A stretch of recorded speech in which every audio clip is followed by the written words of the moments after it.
사무엘상 14장 47절에서 52절의 말씀을 가지고 유능했던 사울이 잃어버린 것들이란 제목으로 하나님의 말씀 같이 묵상합니다.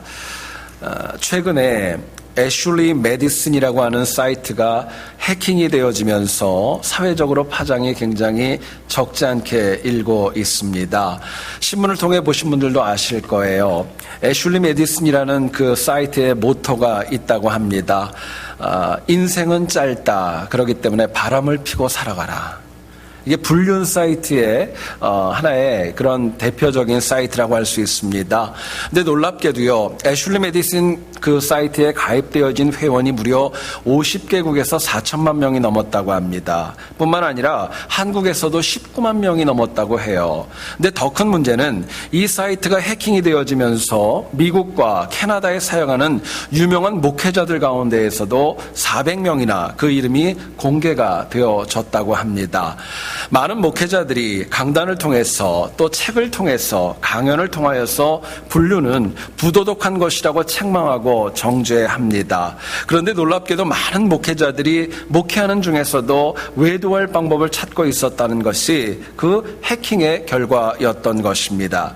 실제로 이 불륜 사이트에 가입된 것이 밝혀지면은요, 아마도 그 영향력은 정말 적지 않을 겁니다. 많은 유능한 목회자들의 도덕성은 물론이고 신뢰가 떨어질 것이고 기독교가 가지고 있는 그런 영적인 위치조차도 많은 위협을 받게 될 것입니다. 그런데 잠언을 보면 17장 14절에 이런 말씀이 나옵니다. 다투는 시작은 뚝에서 물이 새는 것 같은즉 싸움이 일어나기 전에 시비를 그칠 것이니라 말씀합니다. 위대한 일, 큰 일들, 깊고 넓은 일에 무너지는 그 큰 일은 갑자기 큰 거에서 이루어지는 것이 아닙니다. 작은 곳에서 마치 뚝에서 물이 새는 것처럼 작은 것을 통하여 일어나고 문제가 시작되어진다고 저희들에게 말씀합니다. 그렇기 때문에 신앙인들은요, 큰 문제가 발생하기 이전에 미리 잃어버리지 말아야 될 것들을 굳게 붙잡는 지혜가 필요합니다. 사람이 살면서 새롭고 혁신적인 것을 배워가지고요, 내 삶을 풍요롭게 할 수 있습니다. 그러나 때로는 정말 잃어버리지 말아야 될 것들, 놓치지 말아야 될 것들을 지켜야 할 때도 적지 않은 거예요. 여러분, 우리가 이 땅을 살아가면서 새로운 것을 배우지 않아도 살아가는데 큰 문제 없습니다. 어려움 없어요. 그런데 문제는 한 번뿐인 인생에서 정말 잃어버리지 말아야 될 것을 잃어버릴 때에, 그때에 비로소 사실은 쌓아놓았던 모든 것들을 다 잃어버릴 수 있다고 도전합니다. 여러분, 오늘 본문은 사울이 처음으로 왕으로 부름받았을 때, 그리고 그 끝까지의 과정을 저희들에게 말씀합니다. 아시는 대로 처음으로 왕으로 부름받았을 때 사울은요, 성령 하나님의 인도가 있었습니다. 그리고 선지자의 영성으로 사역을 시작했어요. 그러나 훗날 블레셋 전투에서 이방인에게 정말 비참한 최후를 맞이하게 됩니다. 본문은 굉장히 짧은 내용으로 사울의 삶을 요약하고 있지만은요, 그가 통치했었던 40년의 기간은 이스라엘 백성들에게 얻은 것보다는 잃은 것이 더 많은 시간이었습니다. 안타깝지만 가장 큰 원인이 있다면 사울이 나름대로 유능했고 하나님의 은혜가 있었지만 정말 잃어버리지 말아야 될 것을 잃어버렸기 때문에 역사의 평가는 너무나도 냉혹하게 남아있게 되었던 것입니다. 여러분, 오늘 본문을 통해서, 사울을 통해서 우리가 이 땅을 살면서 정말 잃어버리지 말아야 될 것이 과연 무엇인가, 본문이 주는 메시지 같이 한번 나누어 보기를 소원합니다. 첫 번째로 사울이 잃어버린 것이 있었습니다. 하나님 의지하는 거 잃어버리고 살았어요. 하나님을 의지하는 것 잃어버리고 살았다 말씀합니다. 오늘 본문을 보면 사울은 과거 이스라엘을 괴롭혔던 많은 이방 민족을 정복해 나갔습니다. 분명한 것은 사울에게 유능함이 있었지만 그것보다 더 중요했던 것은 하나님의 은혜가 그 영혼에게 더 강하게 임재했던 것입니다. 그런데 오늘 본문 52절을 한번 보세요. 사울의 인생을 이렇게 요약해서 말씀합니다. 사울이 사는 날 동안에 블레셋 사람과 큰 싸움이 있었으므로 사울이 힘센 사람이나 용감한 사람을 보며 사울은 그들을 불러 모았더라 라고 말씀합니다. 사무엘서 기자는 이야기합니다. 그 인생을 평가하면서 하나님을 의지했다, 하나님을 붙들었다, 하나님과 동행했다, 이런 말 나오지 않는 것을 저희들이 보게 됩니다. 오히려 성경은 얘기를 합니다. 힘센 사람들을 모았답니다. 용감한 사람들을 모았다고 얘기를 해요. 인위적인 방법으로 자기의 힘을 쌓으려고 노력했던 것입니다. 그렇기 때문에 똑같은 내용이 기록되어져 있는 역대상 10장 13절은 얘기를 합니다. 사울이 죽은 것은 여호와께 범죄하였기 때문이라고 그 말씀까지도 나옵니다. 그런데 여러분 아시는 대로 사울이 처음부터 이렇게 패역했던 것 아니었습니다. 처음에는 하나님 앞에 겸손했지요. 말씀을 붙잡았습니다. 선지자의 영성으로 통치를 시작했던 영혼이었어요. 그런데 시간이 지나면서 인간적인 것들에 눈을 돌리기 시작을 하였고 나중에는 하나님보다 소중한 것들이 그 마음에 너무나도 많이 자리하게 되었던 것입니다. 여러분, 하나님께서 지으신 인간이 하나님 의지하는 것 잃어버리면은요, 가장 치명적인 문제가 발생합니다. 인간은 하나님을 의지해야 한 번뿐인 인생이 사람답게 살아갈 수 있는 것입니다. 자, 그렇다면은요, 우리가 사울과 다르게 어떻게 하면 지속적으로 하나님을 의지하며 살아갈 수 있을까? 하나님 의지하기에 뭐가 필요할까? 묻게 됩니다. 본문은 저희들에게 이렇게 얘기를 합니다. 우리가 항상 내 삶 가운데 내 능력의 근원이 누구인지 새기며 살아가는 것입니다. 누가 나를 살게 했고, 누가 나에게 힘을 주고, 누가 나에게 능력을 주시는지 근원을 새기며 살아갈 때에 우리가 하나님 의지하는 거 잃어버리지 않는다고 말씀합니다. 47절을 보시면은요, 사울이 왕위에 오른 다음에 모든 대적을 쳤는데 항상 이겼다라고 이야기합니다. 바로 이처럼 매사에 승승장구할 수 있었던 이유가 여러분 뭐라고 생각하세요? 사울의 유능함도 있었지만 하나님의 철저한 은혜가 있었기 때문에 이길 수 있었던 거예요. 그런데 문제는 사울은 모든 능력의 근원 되신 하나님을 잃어버리지 말아야 했던 것입니다. 근데 잃어버렸다는 거예요. 하나님께서는요, 사울은 물론이고 이 자리에 있는 우리에게도 이 땅을 살아갈 수 있는 유능함과 능력과 지혜와 많은 것들을 저희들의 삶에 공급해 주셨습니다. 문제는 우리가 이 땅을 살면서 내 능력과 내가 살아가는 그 삶의 기원이 누구인지를 너무나도 쉽게 잃어버려 가고 있다는 것입니다.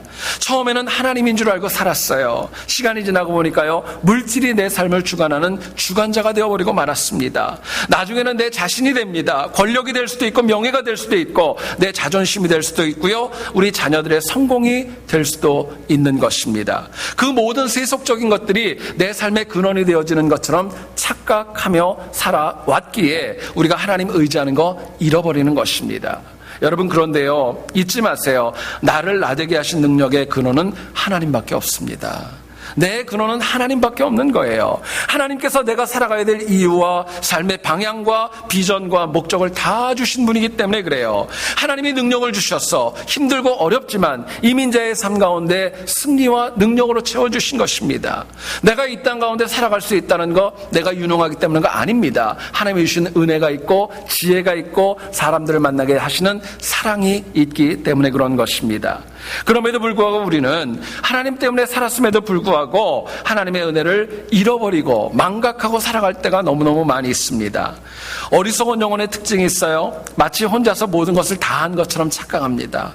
내가 모든 것을 다 감당했다고 이전에 하나님이 주신 은혜를 다 잃어버리고 살아가는 경우가 너무나도 많이 있는 거예요. 어떤 가정에서 80대 노인과 50대의 아들이 마주 앉아서 대화 중에 있었습니다. 연로한 아버지가 창가의 나무에 까마귀가 날아와 앉자 아들에게 물어봤어요. 저게 뭐야? 물었습니다.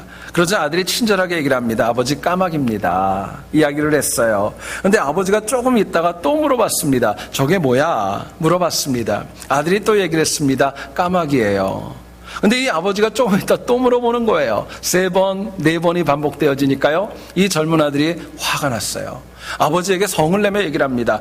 까마귀예요. 까마귀라고요. 왜 그렇게 말씀을 못 알아들으시냐고 책망을 했던 겁니다. 근데 이 아버지가 마음이 아프셨는데 방에 들어갔다가 어떤 작은 책자 하나를 가지고 나오셨습니다. 그 책은 뭐였냐면요, 수십 년 전에 그 아들을 키우면서 썼던 일기의 내용이었던 것입니다. 이 아들이 지금은 50대지만은요, 그 아들이 3살 때 있었던 이야기를 가지고 와서 아들에게 보여줬던 거예요. 그 내용을 보니까 이렇게 기록이 되어져 있었습니다.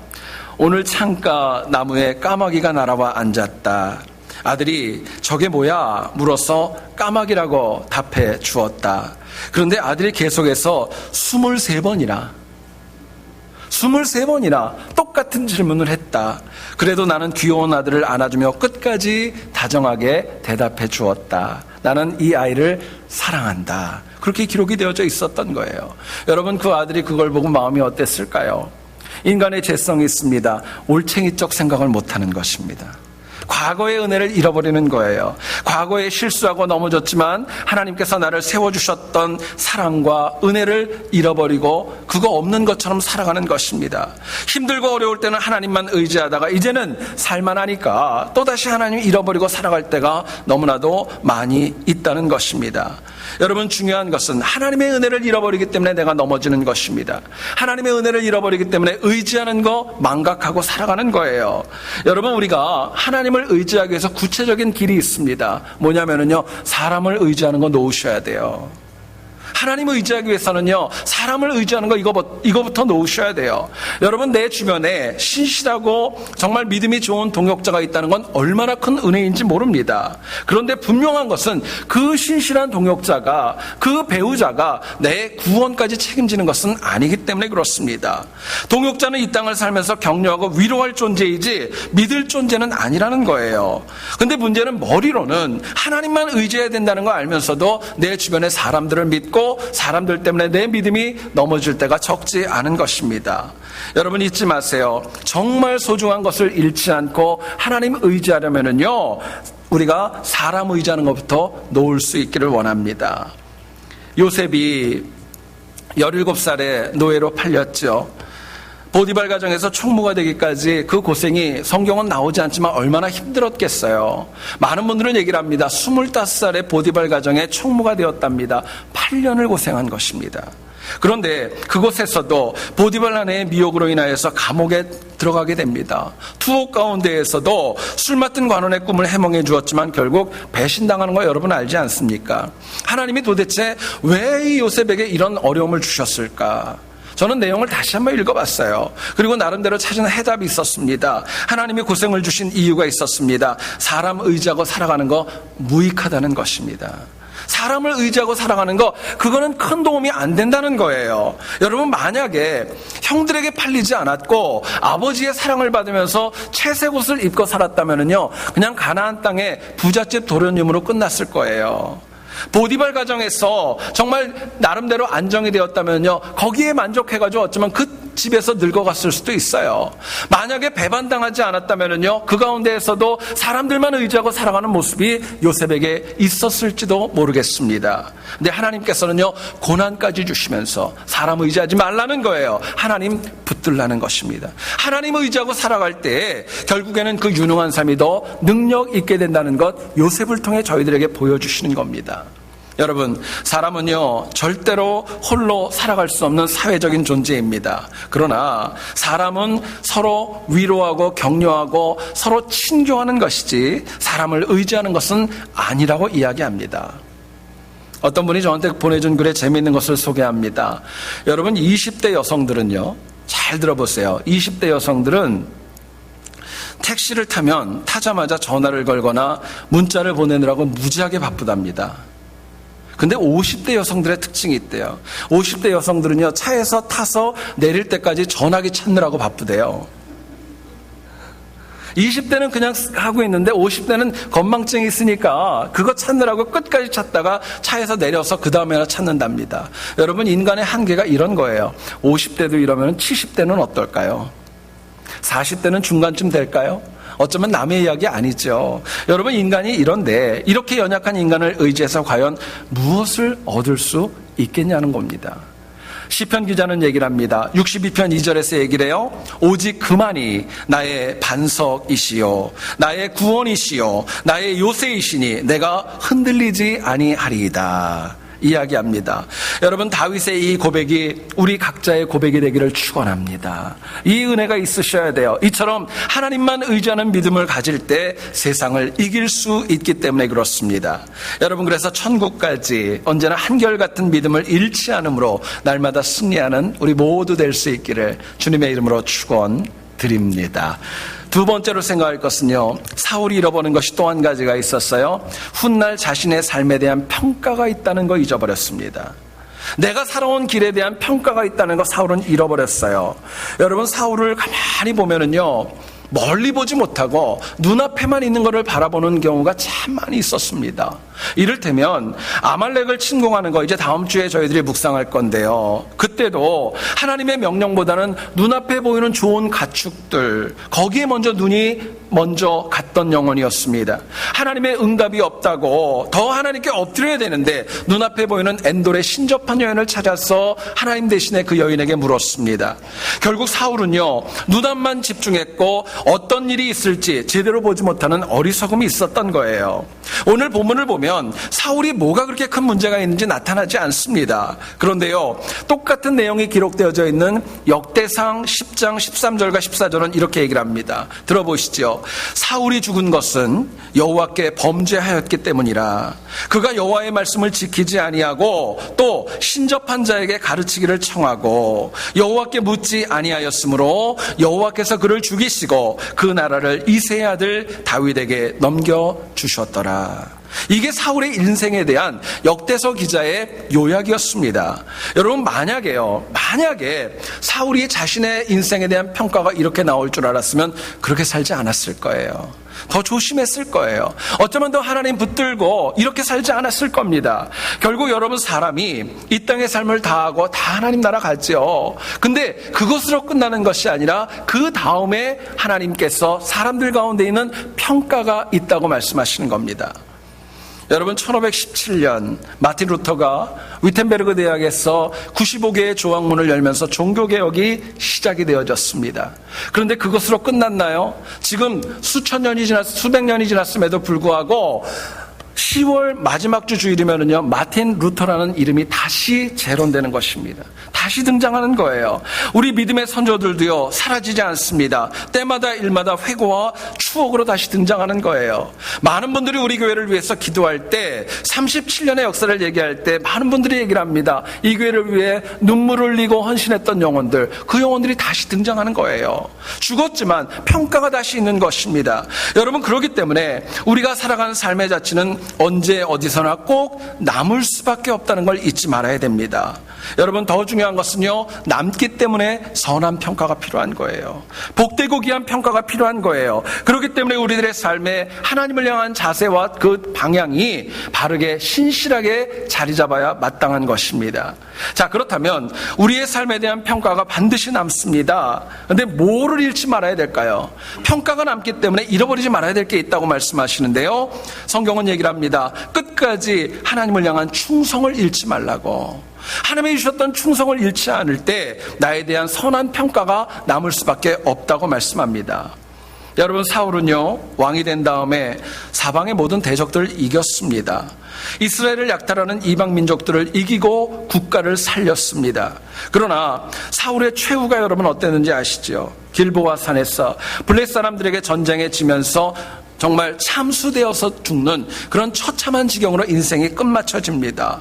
영적으로 굉장히 그 전에 곤궁했어요. 하나님에게 물었습니다. 하나님 침묵하셨습니다. 그렇기 때문에 자신이 엄격히 금하였지만 그럼에도 불구하고 자신이 먼저 엔돌의 신접한 여인을 찾아가서 묻게 됩니다.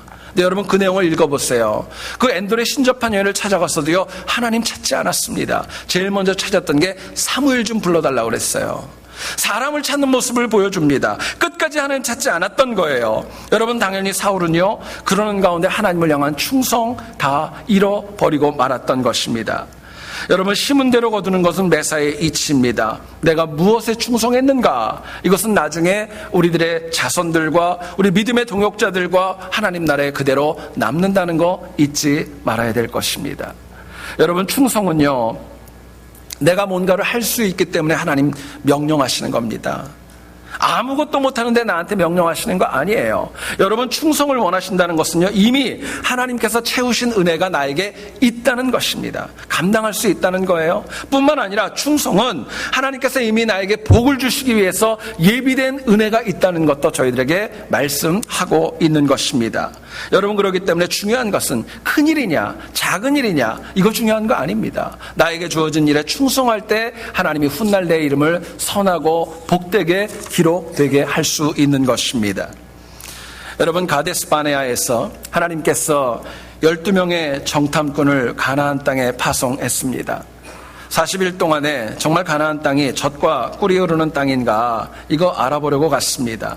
12명이 40일을 정탐하고 돌아와서 이구동성으로 얘기했습니다. 그 땅은 좋습니다. 너무너무 좋다는 거예요. 근데 의견이 갈리죠. 아시는 대로 10명은요 좋지만 정복은 안 됩니다 얘기했어요. 2명은 정복할 수 있다고 얘기를 했습니다. 많은 백성들이요 10명의 이야기를 듣습니다. 밤새 울면서 애굽으로 가자고 애굽을 동경합니다. 여호수아와 갈렙은 끝까지 가나안을 정복할 수 있다고 그 뜻을 굽히지 않았던 거예요. 네, 여러분, 여기서 중요한 것이 있습니다. 하나님께서는요 힘들고 어려웠던 그 시간에, 모두가 다 울고 낙담했던 그 시간에 끝까지 충성을 지켰던 2명을 하나님이 기억하셨다는 겁니다. 그 영혼들의 삶을 복되게 인정하셨다는 거예요. 그런데 여기서 더 중요한 명제가 있습니다. 여러분, 충성하면 생각나는 말씀 있죠? 죽도록 충성하라. 그러면 내게 생명의 면류관이 있을 것이다. 말씀하시지 않아요? 그런데 충성한다는 것보다 더 중요한 것이 있어요. 그 충성이 얼마나 지속될 것인가. 기분 좋을 때 충성하고 기분 나쁠 때 안 하고, 이건 능력 없다는 거예요. 지속성보다 더 중요한 것이 있습니다. 충성의 방향입니다. 누구를 향하여, 어떤 영혼을 향하여 충성을 할 것인가, 거기에 따라서 우리의 충성의 성격과 결과가 달라지는 것입니다. 여러분, 오늘의 문제가 있습니다. 충성이 없는 거 아니에요. 근데 그 대상이 하나님이 아니라 세상적인 것, 인간적인 것으로 치우쳐져 감에 있다는 것입니다. 많은 분들이 음악의 아버지로 불리는 세바스찬 바하라는 분을 알 것입니다. 바하가 썼던 그 악보를 보게 되면 원본에는 굉장히 특징적인 것이 있었답니다. 그 악보를 보면 어떤 포르테나 피아노시모와 같은 어떤 샘여림표가 거기에는 진짜 없답니다. 사람들은 악보에 따라 연주자의 그런 성격과 손놀림과 기교를 통해서 감동을 받지만 이 바하는요 기교적인 면은 철저하게 배제하고 항상 악보마다 빠지지 않고 썼던 글이 있다고 합니다. 뭐냐면은요 하나님의 영광을 위하여, 모든 것들이 다 하나님의 영광을 위하여 작곡하고 음악을 만들었던 것입니다. 천부적인 재능이 있었고 평생 작곡을 했지만 곡을 만드는 이유와 목적이 있었습니다. 하나님이 주신 은혜, 하나님의 영광을 위해 악상을 기록하고 음악을 작곡했던 것입니다. 여러분, 우리에게 얼마나 많은 재능, 얼마나 많은 능력, 얼마나 많은 지혜로 충성하는가, 이것도 중요해요. 더 중요한 것은요 그것이 누구를 향하고 어디를 향한 충성이 되어지는가가 더 중요한 것입니다. 여러분, 방향이 잘못되면은요 아무리 능력이 있어도 곁길로 가는 것입니다. 방향이 잘못되면은요 결국 결과는 좋은 거 아닙니다. 훗날 우리는 누구도 예외 없이, 여기 있는 사람은 누구도 예외 없이 이 땅의 삶을 정리하고 하나님 앞에 설 수밖에 없는 것입니다. 여러분, 인간은요 우리의 삶을 일부만 기억합니다. 근데 하나님은요 우리의 삶을 다 기억하십니다. 다 기억하세요. 내가 선하게 행한 것, 악하게 행한 것, 지혜롭게 한 것, 어리석게 행한 것, 모든 것들을 다 온전히 다 기억하고 다 마음에 새기신다는 거예요. 여러분, 살다 보면 그래요. 비밀이 있을까요, 없을까요? 어떤 분이 전화해서 그렇게 얘기하면 안 돼요. 예를 들어서 이거 내가 당신한테만 얘기하는 건데 그러면요 나 빼고 다 하는 거예요. 그거는요. 여러분, 비밀은 없어요. 어떤 분이 그런 글을 주셨어요. 어떤 대학생 2명이 시험 전날에 과음을 해가지고 기말고사 시험에 참석을 하지 못했답니다. 교수님을 찾아가서 시험을 다시 봐야 되기 때문에 서로 거짓말을 할 수밖에 없었습니다. 입을 맞췄습니다. 그리고 똑같이 가서 그렇게 얘기를 했어요. 교수님, 학교에 오다가 타이어가 펑크가 나가지고 근처 카센터에서 차를 고치다가 시간이 늦어가지고 시험에 참석을 못했으니까 다시 보게 해달라고 그리고 요청을 했습니다. 교수님이 순순히 얘기하더랍니다. 오케이, 그럼 시험 보자고. 그리고 한 명을 이쪽에 앉혀놓고 한 명을 이쪽에 앉혀놓고 감독을 하면서 문제가 두 가지만 났답니다. 하나는 뭐냐면은 바퀴 4개 가운데 어떤 바퀴가 펑크 났습니까? 두 번째, 카센터를 가셨는데 그 카센터 이름이 뭡니까? 그게 시험 문제 났더래요. 과목하고는 상관도 없이. 맞았을까요? 틀렸을까요? 저도 잘 모르겠어요. 근데 여러분 무슨 교훈입니까? 거짓말한 건 들통난다는 거예요. 내가 한 거 다 들통날 수밖에 없다는 것입니다. 여러분, 세상에 내가 한 일에는요 비밀 없습니다. 특히 하나님 앞에서는 절대로 숨길 수 없습니다. 그렇기 때문에 한 번뿐인 인생이 게으름과 악함보다는요 충성과 신실함으로 내 인생을 채워가셔야 돼요. 훗날 하나님 앞에 선한 평가 들었다면 그게 성공한 인생입니다. 지금부터라도 내가 하나님 앞에 충성하면은요 하나님 그거 기억해 주실 줄 믿습니다.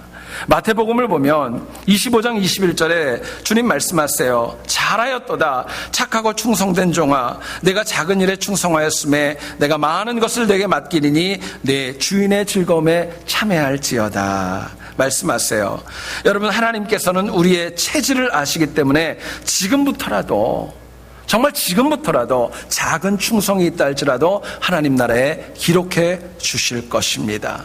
여러분, 남은 우리의 삶이 지금부터라도 충성해서 훗날 선하고 복된 평가 잃지 않는 우리 모두 될 수 있기를 다시 한번 주의 이름으로 축원드립니다.